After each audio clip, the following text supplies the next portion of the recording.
the white man started destroying our religion, when he started demonizing our gods, when he started ridiculing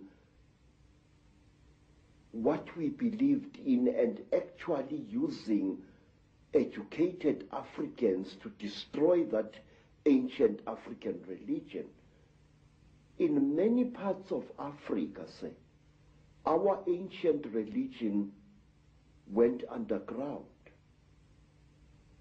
And there were, call them secret societies, all over South Africa and Central Africa and East Africa and West Africa, where this knowledge was stored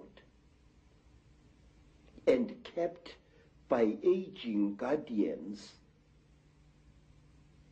many of whom did not know that in other parts of the land there were other guardians who were doing exactly as they were doing.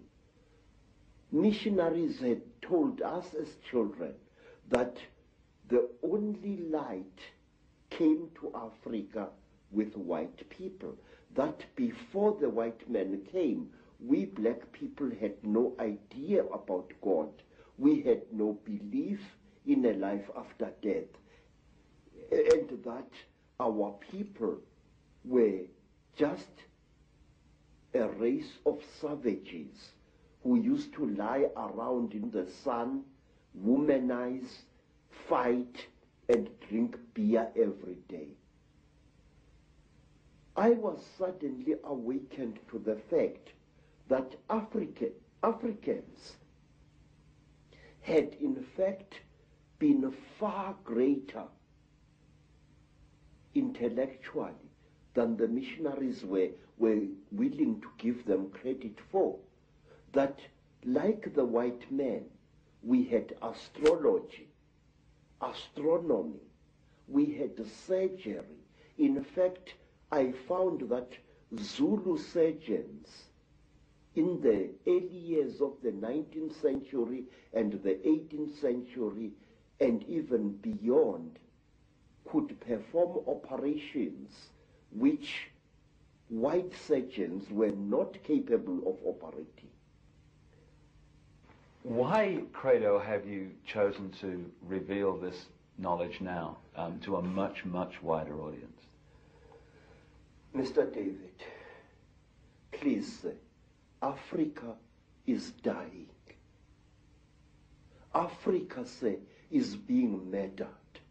And we are sitting like bloody fools. And we don't realize what's being done to our people.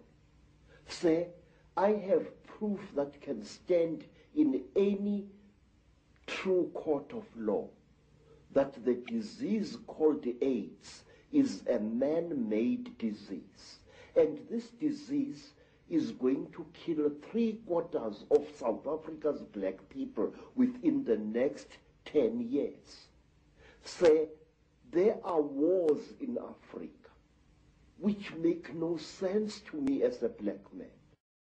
My teacher said, look, how far are you willing to go in order to become one of us? I said, I am willing to go anywhere. He looked at me and he said, listen, educated man, we are tired of people like you. White men come amongst us to milk our minds and then to kill us. We want to be sure that we can trust you. And wait, sir. I said, great one. I am willing to do anything. He said, are you? I said, yes. And then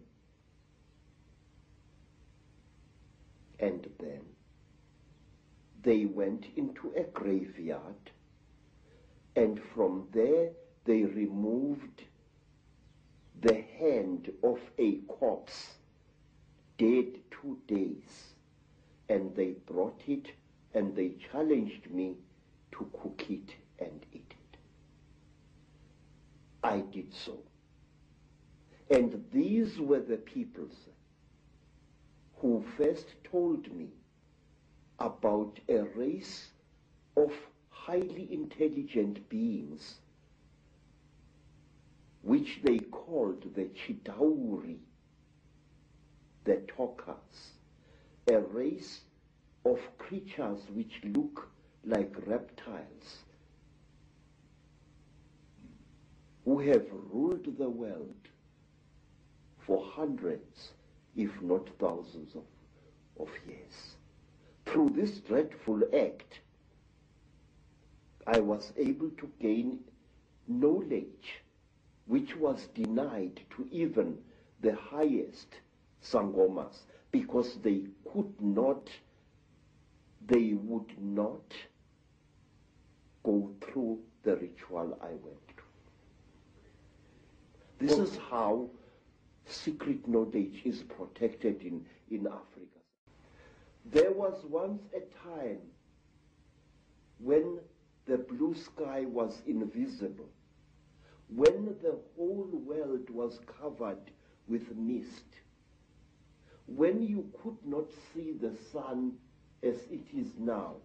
You only saw it as a splash of white light moving slowly across the sky. Out of the sky, one day, came terrible objects. They were like gigantic bows made of huge gleaming gold. And out of those huge objects came them. At that time, sir, human beings could not speak. We had no gift of language at that time. And people had, however, great mental power. A man would go into the bush and, using the power of his mind, actually call out an animal which he wanted to hunt and kill for his children. And the animal would appear and kneel down before the man, and the man would kill the animal and take it home. But when the Chitauri arrived in Africa, they told our people that they were gods and that they were going to give us human beings great gifts on one condition: we had to worship them and accept them as our creators. Some told our people that they were our elder brothers and that this earth had produced them generations ago. And they said they had come back to the green womb of their mother and that they were going to make us into gods.